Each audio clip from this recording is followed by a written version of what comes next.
And I remember as a Calvinist, there's the good intention of the Calvinists is they're trying to give God all the glory for salvation by basically giving him all the credit for our faith. There's heartbreaking conversations I've had with people who, and I think this is maybe a blind spot for some Calvinists, because I often hear this idea of like, well, it's I don't do anything in my election, and so I can't boast in my election. They don't realize though that some people receive that information and they think, oh, well, I haven't had a situation like yours. I've never had a story like yours. I've never had this experience with God. And so I guess I'm just not one of the elect. I guess I just can't be Mhm. saved. And so some people get pushed into nihilism because they have this reaction to the Calvinist version of the gospel that is, if in this moment I reject God, I am, I'm just not able to accept him. And so I am forever rejected by him. I have no ability to be saved. Yeah.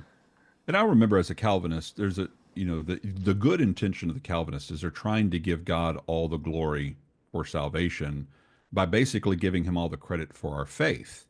And God does deserve credit for our faith in that faith cometh by hearing and hearing by the word of God. You can't believe in someone you haven't heard. God has to invite you in order for you to come. He has to make a way.